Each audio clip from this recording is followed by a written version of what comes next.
Estou agora em Atos 16, nós lemos Atos 16, de 1 a 10, e estamos aqui compartilhando com os irmãos que este capítulo 16 nos introduz a viagem, né, ou a segunda viagem do apóstolo Paulo, e a sua nova equipe, formada por Silas, formada por Timóteo, e também nós vamos ver hoje que Lucas é incluído.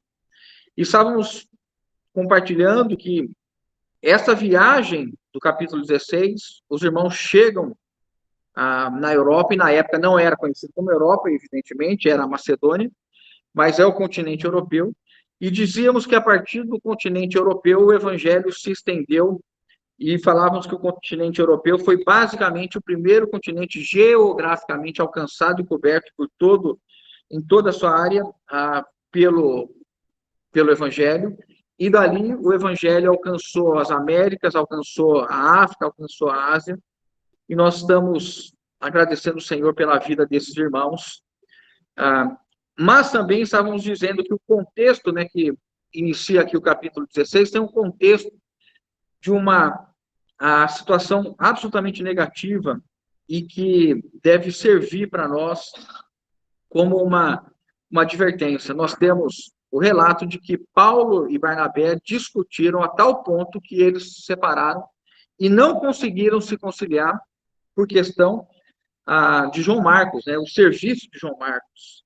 Então, a presença desse obreiro, né, gerou nos irmãos uma contenda tamanha que eles foram incapazes de superar. A Bíblia nos mostra que mais para frente, João Marcos, né, por ter acompanhado Barnabé, Paulo pede que João esteja com ele, e Paulo mesmo diz que ele agora me é útil. E nós aprendemos aqui, o irmão nos colocou isso semana passada, né, não há necessidade de nós falarmos novamente, mas reforçando um ponto importante, que é o zelo e o empenho que nós devemos ter com a vida de cada um dos irmãos. Nós devemos considerar nos momentos de fraqueza, porque Paulo olhou e falou, João Marcos foi fraco.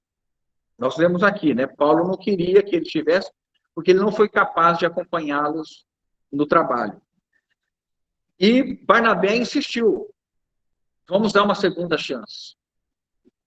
E a Bíblia nos mostra que mesmo Deus tendo contornado essa situação, isso não é um aval para a separação, para o cisma, para a divisão entre os irmãos, porque Deus abomina o que semeia discórdia entre os irmãos. A palavra é enfática em dizer que não deve haver entre os irmãos separação, cisma. E o que Deus fez, tornando esses dois irmãos em duas equipes missionárias, isso é porque, lendo Gênesis, nós aprendemos ali, quando, no capítulo 49 de Gênesis, salvo engano, na história de José, José diz assim, vocês intentaram o mal contra mim, mas Deus converte o mal em bem. Então, Deus, mesmo numa situação dessa de Barnabé e de Paulo, nós devemos tomar isso aqui.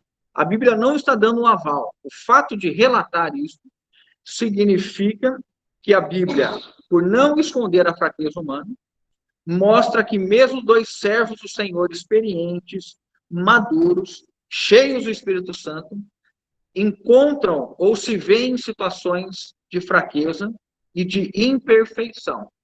Isso nos mostra que nós não devemos depositar em nenhum homem uma confiança de perfeição. Todos nós somos falíveis. E no capítulo 16, então, o capítulo 41 nos dá esse contexto, né, de Paulo. Versículo 40 fala, mas Paulo, tendo escolhido a Silas, partiu encomendado pelos irmãos a graça do Senhor, passou pela Síria e Cilícia, confirmando as igrejas. O coração apostólico de Paulo, o coração pastoral, mostra o quanto as igrejas devem ocupar um lugar no nosso coração. Aparentemente, nós sempre temos a ideia de um apóstolo é alguém que vai em um determinado lugar onde ainda não há cristãos e ali gera irmãos. E uma vez que ele gerou os irmãos, aí já não seria mais o trabalho de continuidade dele. Aí viria o evangelista, viria o profeta, o pastor e o mestre. Mas o que nós aprendemos, que o trabalho apostólico é não somente gerar igrejas, mas fundamentar essas igrejas, fortalecer essas igrejas, que é o que o versículo 41 diz para nós. O convite, né, a convocação de Paulo, inicialmente para Barnabé, e depois com Silas, foi que eles passassem para verificar como os irmãos estavam e confirmassem os irmãos. O que significa essa palavra confirmar? É fortalecer, fundamentar.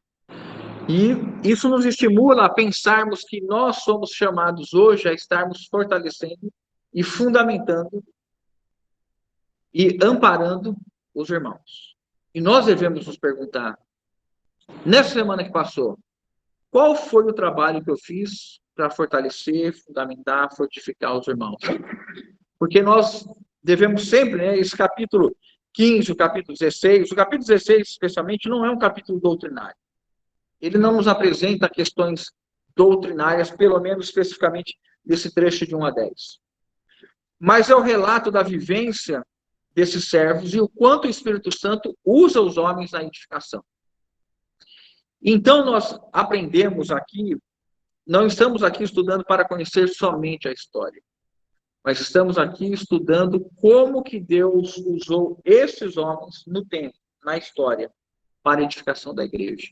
Hoje o Espírito Santo está nos usando, irmãos. Cada um de nós numa medida. Cada um de nós numa porção. E a responsabilidade deve ser do tamanho do chamado que nós temos. E sempre nos comprometemos mais e mais com a edificação da igreja. Se o próprio Senhor disse que edificaria a sua igreja, e aí nós vemos o relato de Paulo, especialmente no livro de Efésios, falando que todas as coisas, né, que Deus deu os dons, né, os dons, aqueles homens dons, os apóstolos, os profetas, os evangelistas, pastores e mestres, com o fim, né, de promover a edificação da igreja, de fazer com que os irmãos exercitem os seus ministérios, nós devemos também nos compreender como vocacionados, chamados ao fortalecimento da igreja. Especificamente na Assembleia na qual nós congregamos.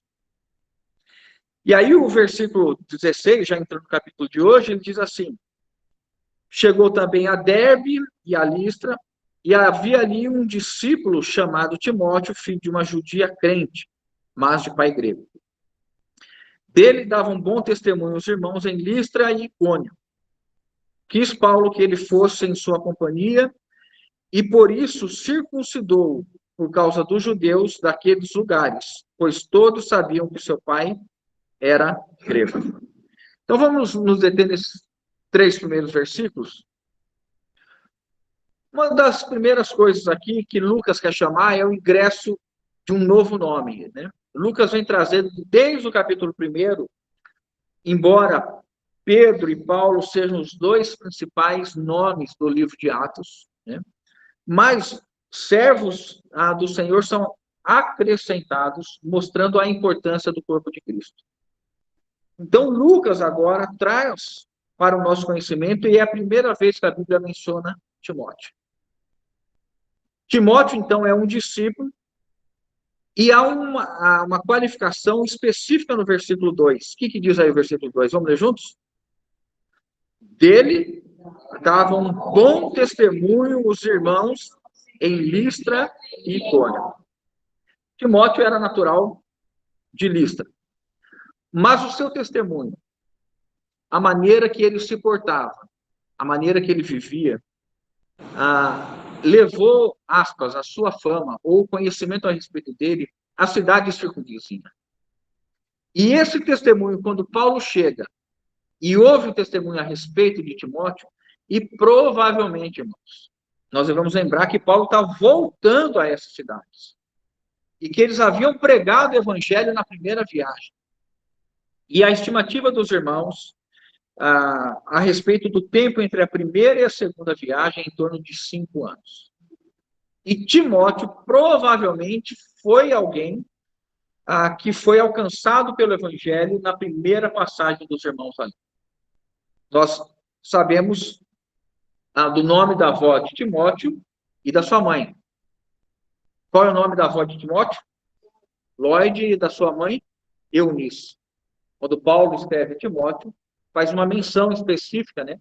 Olha, você tem a fé que foi passada da sua mãe, da sua avó, da sua mãe, e chegou até você, né? Para que ele valorizasse essa fé que ele teve.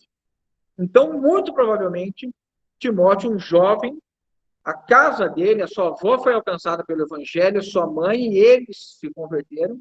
E 5 anos aproximadamente, Paulo está voltando para fortificar e confirmar essa igreja. E aí nós temos então esse relato. Ao longo desses anos, Timóteo cresceu na fé.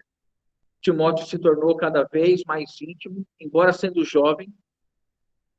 Os irmãos se recordam quando Paulo escreve a Timóteo e fala assim: não te envergonhes, né, da sua juventude, né? Não tenha vergonha de ser moço, mas testemunha, dá bom testemunho. O que nós vemos, então, é que nesse momento, quando Paulo chega, os irmãos falam: puxa, nós temos um jovem aqui, tem um irmão que reúne aqui conosco, que tem buscado o Senhor, tem testemunhado, tem saído. Estou aqui estendendo, tá? Não é o relato bíblico, mas me parece que para ele ser conhecido também em Icônio, que não era sua cidade natal, ele deveria também fazer um trabalho missionário de evangelismo ali em Icônio. Minha suposição, tá bom, irmãos? Mas o importante é que havia um discípulo de bom testemunho. Se alguém viesse aqui hoje na Assembleia e perguntasse: irmão, fala de irmãos e irmãs que têm um bom testemunho entre nós. Nós teríamos alguns nomes para indicar? Nós teríamos irmãos que nós... Se alguém falasse assim: nós estamos precisando de irmãos para uma saída missionária, evangelística, nós vamos entrar no interiorzão aqui do país, nós queremos alguns irmãos que tenham uma fé inabalável, que sejam determinados, firmes. Nosso nome poderia ser citado. Pensa nisso. Os irmãos nos veem com um testemunho prevalecente a ponto de indicar e falar assim: ó, fulano de tal é um irmão que é firme no Senhor, que dá um testemunho, que tem entregado a sua vida. E se nós não formos esses, ou não tivermos assim, ou se nós, no nosso julgamento, não nos encontrarmos assim, o que nós vamos fazer? Buscar e buscar cada vez mais o Senhor. A palavra de Deus é sempre encorajada. A palavra de Deus nos mostra que, assim como João Marcos foi alcançado e restaurado, né, pela perseverança de Barnabé, que o nome significa filho da consolação, né? Então, era alguém muito com dom de consolar, amparar, e não deixou aquele jovem sozinho. Se nós nos encontrarmos desanimados, abatidos, né, nós temos um caminho, porque Deus não considera ninguém inútil. A não ser que nós mesmos decidamos nos afastar do Senhor. Mas, lembra quando o Senhor na parábola diz que um homem saiu para chamar os trabalhadores na 10ª hora e encontrou aqueles que estavam desocupados na praça? E o pessoal já estava trabalhando desde as 6 horas da matina, com o sol na cabeça, trabalhando, e na 10ª hora, já no final do dia, quase na última hora do sol, o Senhor vai lá e na praça e chama aqueles que estavam desocupados. Irmãos, há sempre lugar na obra do Senhor. Há sempre o que fazermos mais. Há sempre o que nos entregarmos mais. E aqui nós vemos um jovem com esse testemunho prevalecente, né? Aí nós seguimos, então, olhando pelo lado de Paulo. O versículo fala que Paulo quis em sua companhia. Isso é um grande ensino para nós, irmãos. Normalmente, quando nós queremos fazer as coisas rápidas, nós não queremos ninguém conosco. Por quê? Porque ter alguém para dividir um serviço implica que nós temos disposição de estarmos com alguém que pode não ser do nosso ritmo, não pensar da maneira que nós pensamos, ou não querer realizar da maneira que nós realizamos. Se eu estou sozinho, é do meu jeito e pronto. Mas chamar alguém, ainda mais um jovem, eu creio, irmãos, a minha leitura aqui, que Paulo estava profundamente afetado pela separação dele com Barnabé. profundamente afetado. A ponto dele querer substituir, minha conclusão, que João Marcos, então estaria Paulo e Barnabé e mais um jovem. Barnabé saiu, quem estava no lugar? Silas, que era um dos notáveis de Jerusalém, que veio com Paulo e Barnabé para trazer a decisão do concílio de Jerusalém a respeito dos 4 pontos envolvendo especialmente a não necessidade de circuncisão. Eles desceram para Antioquia e ali em Antioquia ficaram mais de um ano com os irmãos, ensinando os irmãos, e Silas acompanhou. Na hora de voltar, Silas falou, não vou voltar para Jerusalém, vou ficar com Paulo e Barnabé. Mas eles têm essa questão, e Silas, então, aspas, substitui Barnabé, mas agora Paulo, que era alguém, um jovem no lugar de Marcos. Se por um lado, Paulo se fez acompanhar por um irmão mais maduro, que era Barnabé. Os irmãos se lembram quando Paulo estava em Tarso, quando ele se converteu, foi estar com os irmãos, e ele era muito forte, muito vigoroso, começou a se fortalecer no Senhor, ensinar, e os discípulos não, e os judeus quiseram matar Paulo. E os irmãos levam Paulo para Tarso. Ele fica esquecido lá. Barnabé vai chamar a Saulo em Antioquia, em Tarso, e traz de volta a comunhão com os irmãos em Jerusalém. E depois eles saem e vão para Antioquia. Paulo foi alguém que foi abençoado pela presença de um irmão mais maduro, mais velho do que ele. Então, Paulo tinha alguém mais velho do que ele e agora estava trazendo um mais jovem. Irmãos, olha como o Espírito Santo faz. Que coisa mais linda. E aqui nós temos, então, quando João fala em sua carta dos pais, dos jovens e dos filhinhos. João coloca 3 tipos de irmãos. Os pais como os anciãos, aqueles que conhecem quem Deus é, que vivem um relacionamento mais profundo. Os jovens que têm vigor, que têm vencido o maligno, que são os irmãos que estão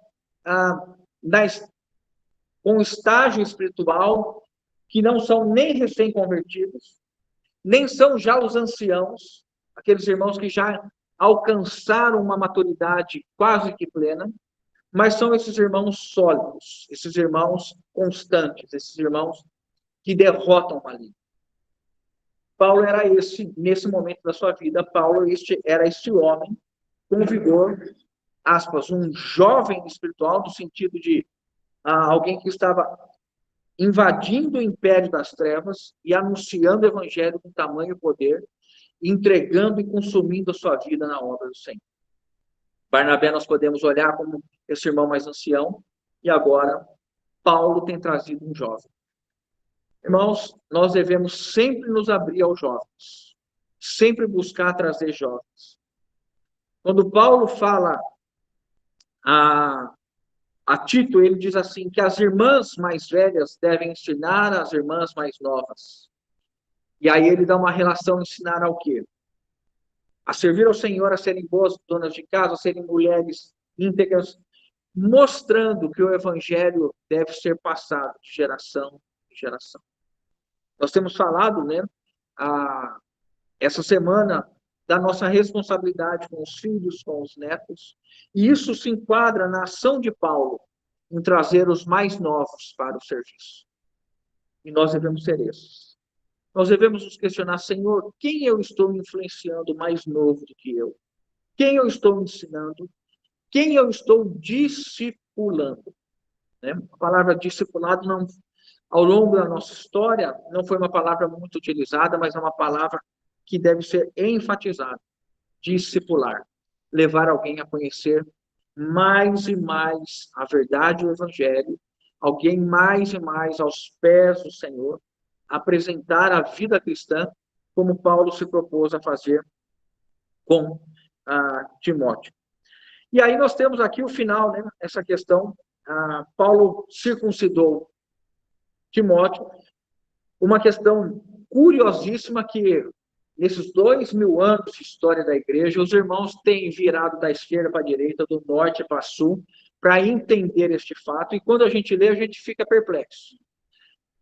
Se o que motivou Paulo a subir para Jerusalém, porque os judeus foram para Antioquia e falaram, vocês precisam circuncidar e guardar a lei de Moisés, Paulo subiu para os irmãos, e lá ficou estabelecido, para a salvação, não há necessidade da circuncisão. Mas para que haja a unidade entre os irmãos e a igreja não sofra uma separação, vamos recomendar aos irmãos de origem gentia que se abstenham dos ídolos, das relações sexuais ilícitas, da carne sufocada e do sangue. A circuncisão, quando eles estiveram no concílio em Jerusalém, com os apóstolos, ficou estabelecido que alguém que não fosse judeu não deveria se circuncidar, porque não é requisito para a salvação.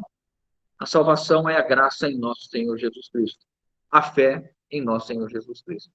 Pois bem, qual é a condição de Timóteo? O que Timóteo é? Timóteo é um gentil? Dentro do judaísmo, entendia-se, haviam duas linhas principais, que a descendência judaica era passada de mãe para filho. Então, alguém se tornava judeu se a sua mãe fosse judia. E se o pai fosse judeu, o filho deveria ser judeu, praticante do judaísmo. Haviam duas correntes, e o entendimento aqui, mesmo não estando em Jerusalém já havia uma posição muito mais fundamentalista. Alguém com casamento misto, que era este caso, era considerado impuro.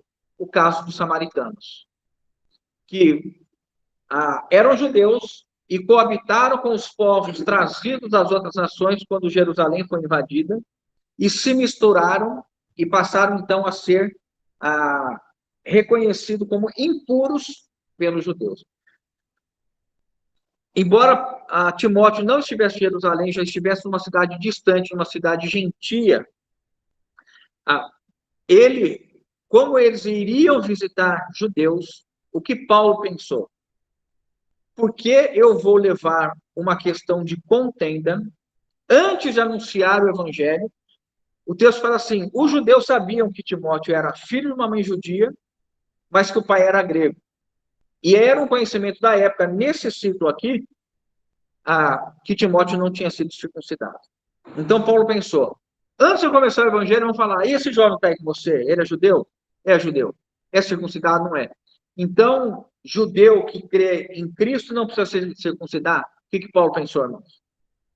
Antes de gerar um motivo de discussão e contenda e me afastar do assunto principal, que é o evangelho de Cristo, ele foi a Timóteo e certamente os dois concordaram. Muito provavelmente porque para Timóteo deveria ser alguma questão que o pai o proibisse. E possivelmente Timóteo havia uma concordância, porque sendo judeu, da descendência de Abraão, qual é o sinal da aliança entre Deus e o povo da descendência? A circuncisão. Seria muito comum para Timóteo, mesmo sendo um cristão, ficar com a sua consciência tranquila, porque sendo um judeu, agora me circuncido, e não gera problema para anunciar o evangelho. Os irmãos se recordam que Paulo diz assim, tudo faço por causa do evangelho. Fiz-me de fraco com os fracos, fiz-me judeu com os judeus, de gentios com os gentios, para poder ganhar alguns. O que Paulo está colocando em prática é exatamente aquilo que o Espírito Santo nos coloca. Aquilo que não afeta a verdade do evangelho, aquilo que não contraria a palavra de Deus, aquilo que não macula o evangelho, ele pode ser flexível. O que Paulo estabelece aqui? A circuncisão não é uma causa de salvação. Para Deus, a circuncisão não importa mais. Agora, para os judeus que vão nos receber, importa. O que Paulo fez? Em consenso com Timóteo, vamos circuncidar? Vamos. Olha o coração dos irmãos. Até porque fazer uma cirurgia dessa, naquela época, sem a qualidade de anestésico que nós temos hoje, era algo extremamente dolorido, irmãos. Então, Timóteo pagou um preço altíssimo para manter a unidade do Evangelho. Agora, vejam, irmãos. A verdade do Evangelho, ela é inegociável. Os irmãos comentaristas dizem que Paulo, ele era como uma coluna quando se dizia a respeito à verdade do Evangelho.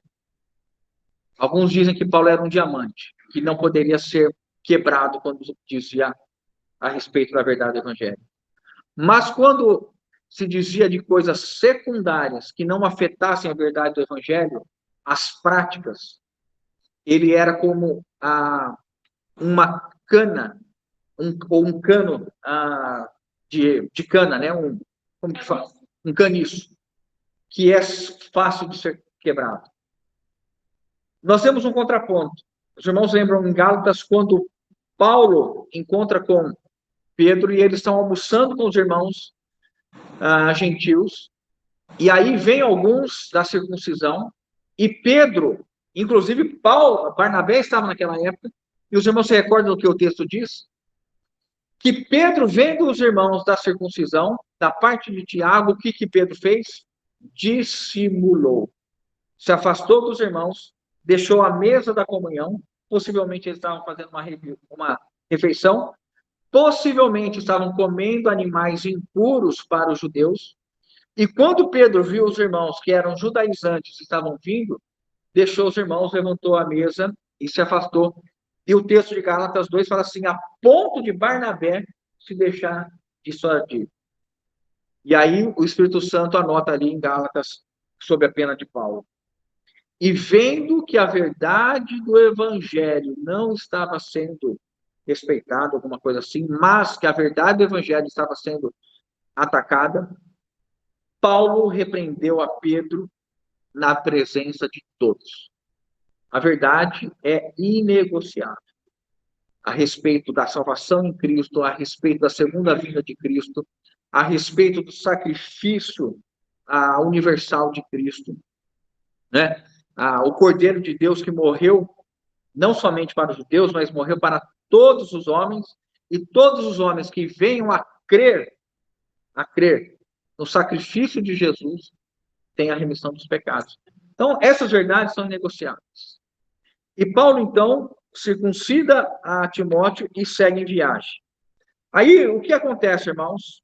Quando eles chegam já no versículo 4, eles vão entregando a carta que falava que não havia necessidade dos gentios se circuncidarem e guardarem a lei de Moisés, vão entregando por onde eles passam, pelas cidades, entregam nas assembleias o que havia sido decidido pelos apóstolos e presbíteros. Né?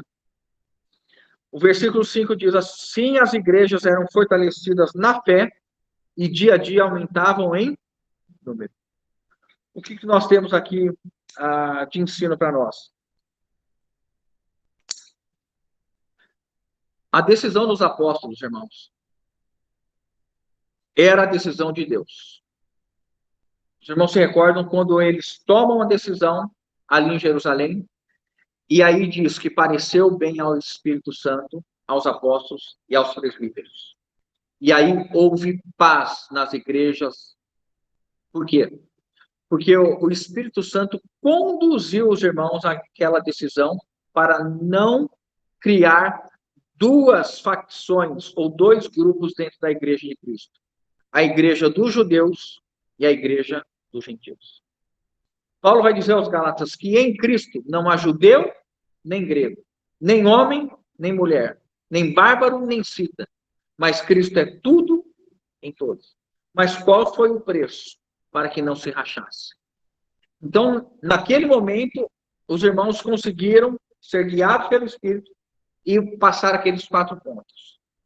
Quando os irmãos saíram de Antioquia, que era a igreja-alvo para levar essa carta, e eles foram pelas igrejas dos gentios, ou majoritariamente formada por gentios, eles levaram as cartas, ou a carta.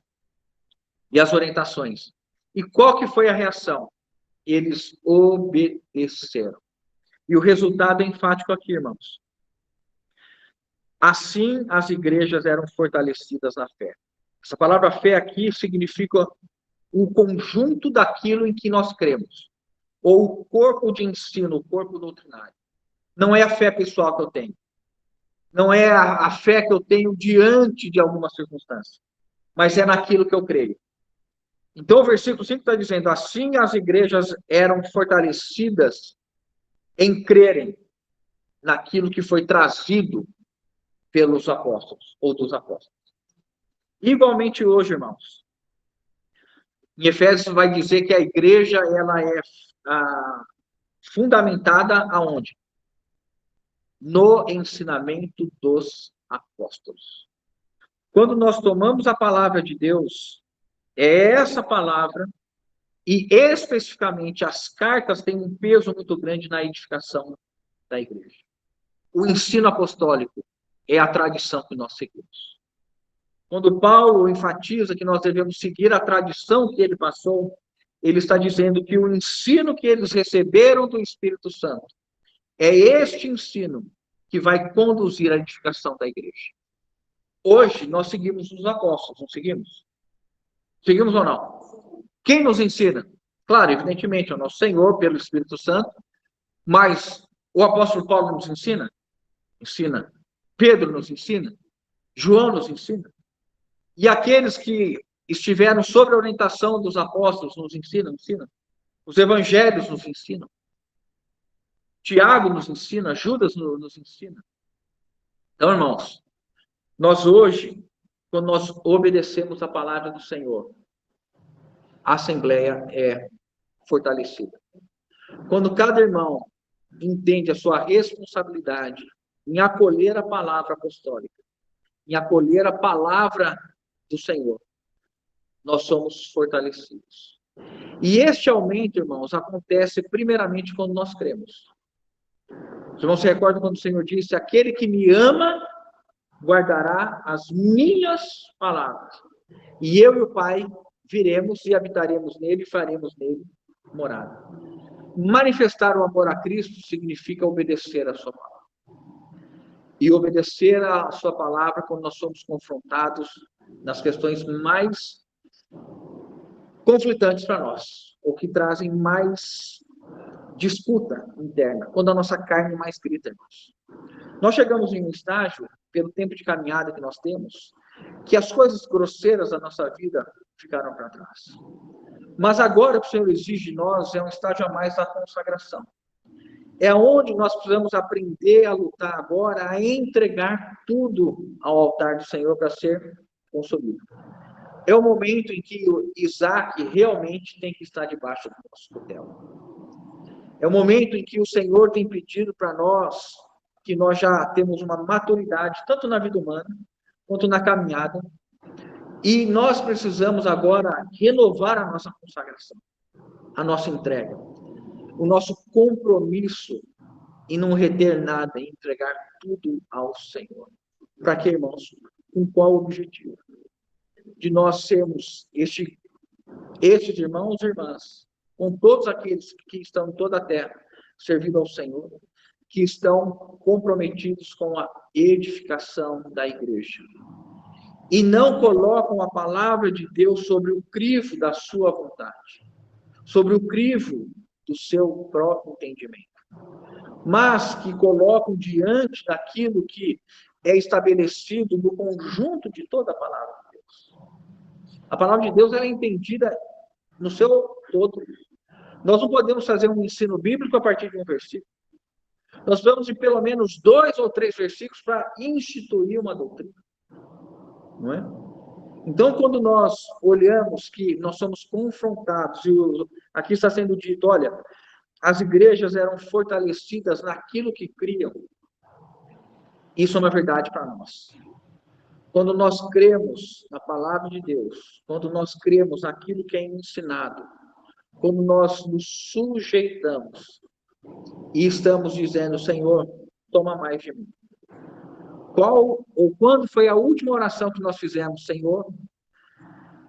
Tira das minhas mãos, tira do meu coração aquilo que eu ainda tenho retido e impedido do meu amadurecimento, da minha conformação mais íntima, mais plena do Senhor.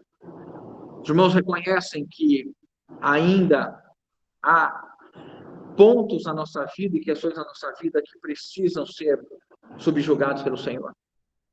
Que caminho nós temos a isso, irmãos? A cruz. Alguém já disse, né, que a cruz é o momento em que colide a vontade do Senhor com a nossa vontade. E aí nós temos o que a cruz representa. Não seja feita a minha vontade, mas sim a tua vontade. E quando alguém diz que seja feita a tua vontade, para onde o Pai nos leva? Para a cruz. Quando Cristo fez essa oração, para onde Cristo foi conduzido pelo Pai? Para a cruz. Nós ainda temos muitas expectativas, irmãos. Falo a partir da minha experiência. Muitas ambições, desejos. Ainda buscamos nos poupar enormemente. Ainda temos uma agenda, um conforto, um sofá gostoso dentro de casa. E isso tem um custo na edificação da igreja. E o que a gente vê é que quando os irmãos se submeteram à palavra do Senhor, eles cresceram. E o que fez os irmãos terem vigor, disposição para pregar o evangelho, sair de cidade em cidade? Tanto é que esse versículo ele não consegue ser fechado para dizer se os irmãos cresceram em número, numa assembleia crescia em número, ou se as igrejas gentílicas estavam crescendo em número. E o que os irmãos mais conseguem convergir no sentido duplo. A assembleia que ouvia e recebia a orientação e acatava crescia tanto no acréscimo de novos irmãos, porque a questão, especialmente de não judeu não precisar circuncidar, era algo que trazia uma preocupação para homens, evidente, por conta da dor que era causada, do que era envolvido, e viver uma vida debaixo da lei de Moisés. Quem está debaixo da graça não está debaixo da lei. Embora somente nós conseguimos entender a preciosidade da graça quando nós conhecemos o rudimento, a dureza da lei. Por isso que o Novo Testamento também nos apresenta a lei, para que a gente consiga saber o valor que nós devemos dar à maravilhosa graça e à liberdade que há em Cristo Jesus. Versículo 6, chegamos à parte final. O que aconteceu aqui, irmãos? Quando os irmãos, então, deixaram, né, e partiram para ampliar agora a região, possivelmente não, Paulo devia ter estabelecido um plano. O que Paulo pensou? Paulo queria ir para a Ásia. Ele estava em uma região mais a oeste e ele queria ir agora para a Ásia. Está errado aqui alguém estabelecer planos, irmãos? Paulo estava errado de fazer um plano missionário, um plano evangelístico? Ele estava numa área, agora ele queria, já tinha visitado as igrejas, o que ele pensou? Vou para novas regiões. Vou ampliar o evangelho. E ele disse no seu coração, vou para a Ásia.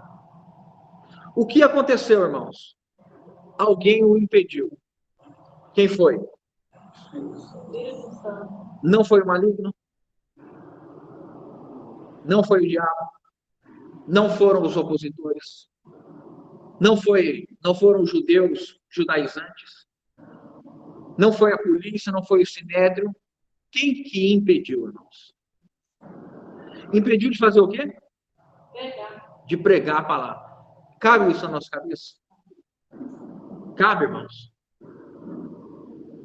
Já é difícil entender a ação de Paulo quando ele briga para não circuncidar, mas depois, quando alguém é judeu, ele nasce com a carta falando para não circuncidar, ele fala, Timóteo, você sendo judeu, para a gente não gerar problema, que tal ser circuncidado? Vamos circuncidar, Paulo. Agora, ele fala assim, então agora vamos para a Ásia. Vamos continuar morrendo para nós mesmos e vivendo em Cristo. Aí o Espírito Santo, eu não quero vocês na Ásia agora.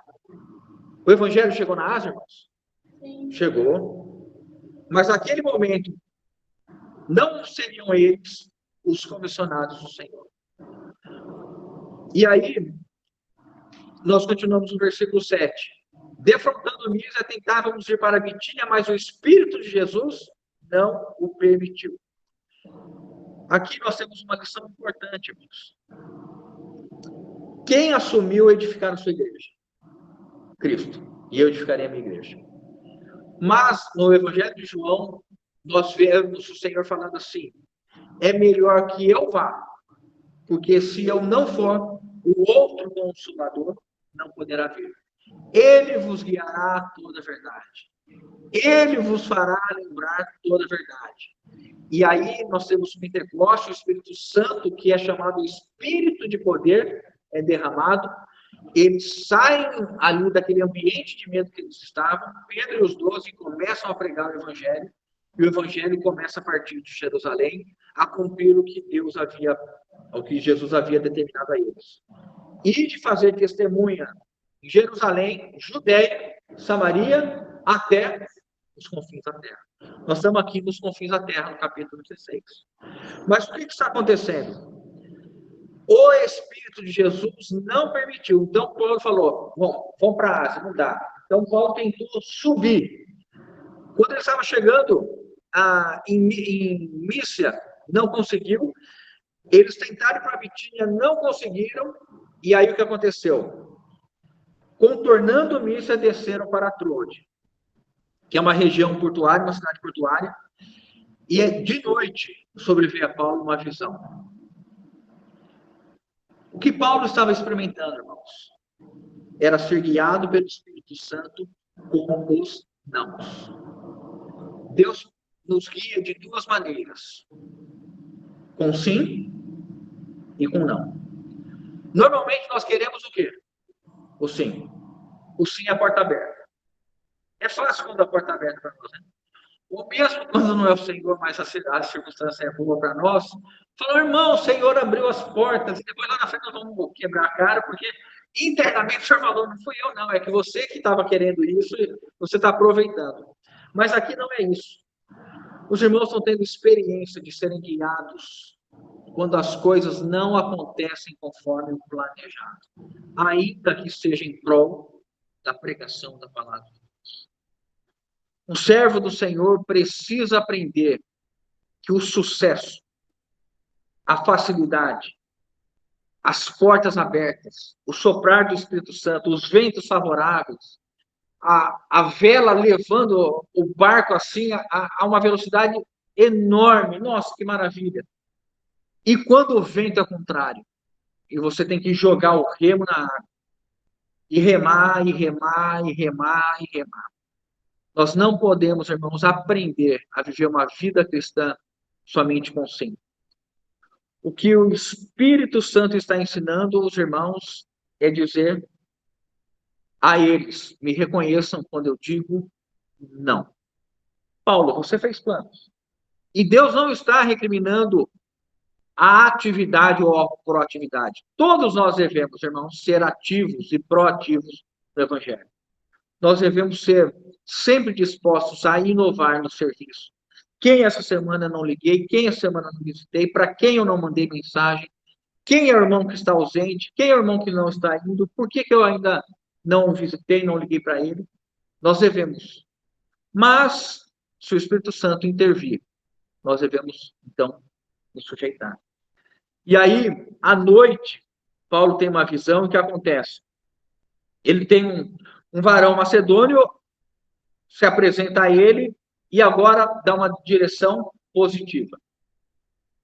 Depois de situações negativas, de objeções, aqui não. Paulo diz, ou Paulo recebe um direcionamento. Paulo ouve alguém dizer, vem. E aqui, nós devemos então entender, o Espírito Santo falou com Paulo. Lucas, inspirado, e o Espírito de Jesus, mostrando que Jesus, como disse, que ele ficaria a sua igreja, irmãos, ele até hoje, pelo seu Espírito, permanece liderando a edificação da igreja. Por isso que é tão sério, irmãos, nós estarmos envolvidos na igreja, com a igreja e servindo a igreja.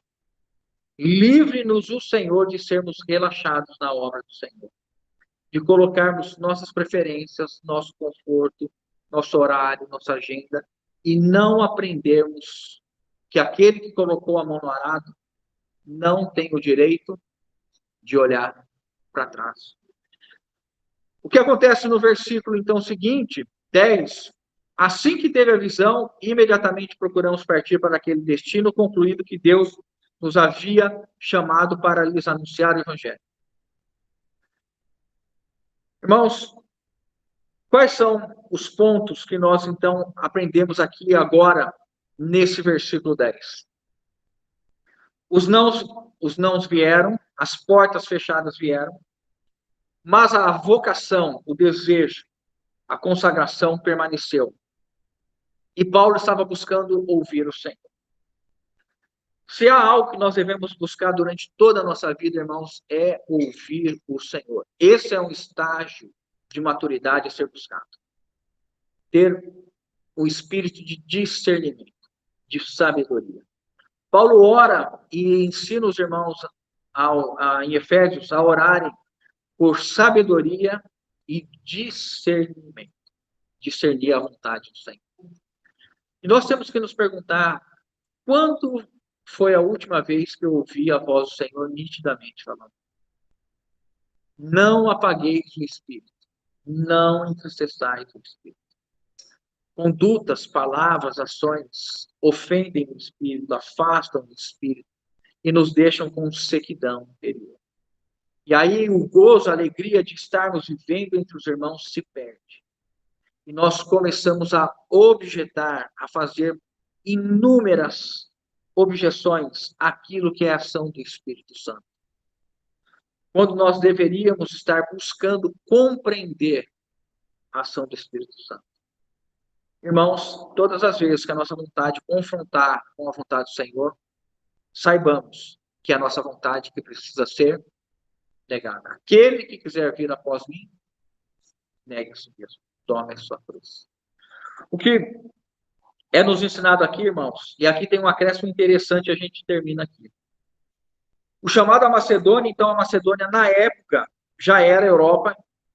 A Paulo iria cruzar agora o continente, iria sair do Oriente Médio, da Ásia Menor, iria agora cruzar o Mar Egeu e estar na Europa. A Macedônia, na época, que hoje seria a região ainda da Grécia, Paulo entraria e estaria no continente europeu. É por isso que nós falamos que nós vamos continuar. Paulo chega em Filipos, uma cidade, a primeira cidade europeia, ou, na época, dessa região da Macedônia, da Caia, onde eles estão, e também da própria região em que Paulo vai viver ali um período muito longo da sua vida, a própria cidade de Éfeso. Né? Mas aqui, concluindo, o versículo 10 nos acrescenta uma outra pessoa. Os irmãos viram que a maneira do versículo 10 se apresentar diz assim que teve a visão, está falando de Paulo, imediatamente, como está o verbo agora? Procuramos. Primeira pessoa do plural.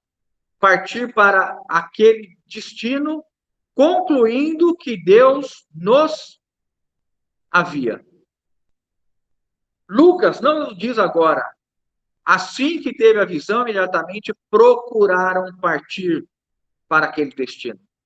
Mas Lucas, então, ele agora está junto com Paulo, com Silas, com Timóteo, e Lucas, então, agora é incorporado a essa equipe missionária, a esse grupo que sai para servir ao Senhor. É a primeira vez, então, que Lucas usa o termo nós. Assim que teve a visão, imediatamente procuramos partir para aquele destino, concluindo que Deus nos havia chamado. Então, há um propósito. Nós temos Lucas agora sendo testemunha ocular. Lucas começa dizendo que escreveu este livro de Atos e o próprio Evangelho de Lucas a Teófilo, fazendo um acurado levantamento, ouvindo as pessoas, pegando os livros, levantando as informações. Mas parte do livro de Atos, Lucas está presente. E Paulo, quando vai falar de Lucas, se refere a Lucas como o médico amado. O que acontece então aqui, irmãos? Olha que interessante. Quando nós recebemos a visão do Senhor, nós devemos ter uma atitude de reação imediata. Quando Deus fala conosco, quando Deus nos dá uma visão, quando Deus nos coloca em uma assembleia, a nossa atitude em responder ao Senhor, nos consagrando, nos entregando, deve ser o quê? Imediato. Irmãos, não cabe na vida cristã nós postergarmos. Você já esqueceu de ligar para o irmão quando você foi lembrado pelo Senhor de manhã, você falou assim, depois eu ligo. Já esqueceu? Já sumiu de fazer alguma coisa com o irmão, ou mesmo de ler a Bíblia com seu filho, ou de assumir algum compromisso? Nós que estamos fazendo a leitura, né, anual da Bíblia, alguns irmãos assumiram esse compromisso, e aí a gente tem aquele momento de ler, e aí você fala, não, depois eu vou, e agora você está com 15 capítulos atrasado. Bateu aquele desespero já? Já sábado e domingo agora vai ter que aumentar o tempo para a leitura do atraso. Mas o final do ano ainda não chegou, irmãos. Há tempo para nós corrermos atrás. Porque nós somos estimulados aqui a sermos prontos para responder ao Senhor. As coisas do Senhor devem ser, ou devem ter de nós uma resposta imediata. E concluo aqui. Olha como termina falando assim. Concluindo que Deus nos havia chamado. O que Paulo fez? Paulo reúne os irmãos. Lucas já deveria ter encontrado com Paulo, já em Troade, na noite anterior. E na manhã seguinte, Paulo diz assim, olha, irmãos, o que aconteceu nessa noite. Um varão, e Paulo consegue identificar que é um macedônio. Alguns comentaristas sugerem que este varão macedônio é Lucas. Que Lucas seria alguém que viria da Europa, ou da Macedônia, e que Lucas, por ingressar na companhia de Paulo logo imediatamente, ele vem chamar a Paulo e os irmãos para estarem chegando na Macedônia. É uma possibilidade? É. A Bíblia quer que nós afirmemos isso? Não, porque ela não afirma. Mas permite que nós pensemos. O fato é que Paulo concluiu, veio da Macedônia. Mas ele toma a decisão sozinho? Sozinho, não. O que ele faz? Ele reúne os irmãos, e aqui essa palavra concluir significa uniram, reuniram. O que quer dizer? Que eles avaliaram todas as circunstâncias presentes e chegaram a uma conclusão. Nós tentamos ir para a Ásia, o Espírito Santo não deixou. Tentamos ir para a Bitínia, o Espírito de Jesus não deixou. Agora o varão macedônio vem e diz, passemos a Macedônia. O que eles reúnem, oram, buscam a direção do Senhor, e o que eles fazem? Eles concluem que eles devem ir. O que isso nos mostra? Que nós devemos buscar comunhão com os irmãos para tomarmos as decisões inerentes à edificação do corpo de Cristo. Devemos fazer isso pessoalmente, no que diz respeito à nossa vida pessoal. Buscar comunhão com os irmãos. Mas, em especial, que diz respeito à obra do Senhor e à edificação da igreja, da Assembleia, as nossas decisões devem ser pautadas pela comunhão com os irmãos. E os irmãos, guiados pelo Espírito Santo, chegam a uma conclusão. É isso que acontece. E termino aqui com os irmãos, lembrando Colossenses 3,15. Seja a paz de Cristo o árbitro em vosso coração, a qual também foste chamados em um só corpo, e seis agradecidos. Paulo diz assim, a paz de Cristo julgue vocês. A paz de Cristo estabeleça para vocês o caminho a tomar. Mas não se esqueçam que vocês foram chamados para viverem no corpo de Cristo em paz. Corporativamente, irmãos, o que nós fazemos, falamos, ensinamos, deve gerar paz na Assembleia. Se o nosso comportamento, a nossa atitude, o nosso ensino não gera paz, não promove a edificação dos irmãos, não transmite palavra de graça, nós devemos entender que não há uma aprovação do Espírito Santo. Por isso que é fundamental nós entendermos o que é corpo de Cristo e que nós somos chamados como membros uns dos outros, para nós vivermos em paz com os irmãos. Nós devemos manter o vínculo do Espírito Santo como? Na paz. Na paz. E aí, se os irmãos quiserem anotar, 3 provérbios. Não havendo sábia direção, cai o povo, mas na multidão de conselheiros há segurança. Paulo poderia ter decidido sozinho? Poderia, não poderia? A visão não foi para ele. Mas ele reuniu os irmãos e juntos procuraram ouvir o Espírito Santo. Na multidão de conselheiros há segurança. Irmãos, tomar uma decisão sozinho, tomar uma decisão sem ouvir os irmãos, sem procurar a comunhão com os irmãos, é inseguro. Esse foi Provérbios 11, 14, Provérbios 15, 12, onde não há conselho, fracassam os projetos. Paulo tinha o projeto de pregar o evangelho? Tinha. O que ele fez, irmãos? Buscou, aí fala assim o versículo, mas com muitos conselheiros há bom êxito. Para prosperar no serviço, na obra do Senhor, nós devemos ouvir os conselheiros. E por fim, o último provérbio, com medidas de prudência fará a guerra, mas na multidão de conselheiros está a vitória. Provérbios 24, 6. Há momentos de dificuldade, momentos de guerra, momentos em que nós precisamos ter estratégia, prudência, saber quem é nosso adversário, com quem nós estamos lutando, como nós vamos vencer. O que nós devemos fazer? Na multidão de conselheiros está a vitória. Irmãos, o corpo de Cristo, para edificação, precisa da comunhão. E a paz seja o árbitro.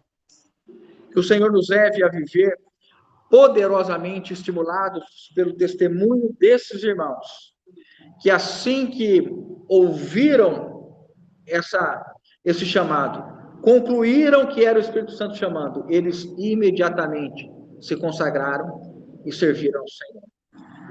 Que a nossa vida seja restaurada, aquecida, que haja zelo no nosso coração, irmãos, para a obra do Senhor, e que nós saibamos que para servir ao Senhor e a sua casa, nós precisamos estar santificados.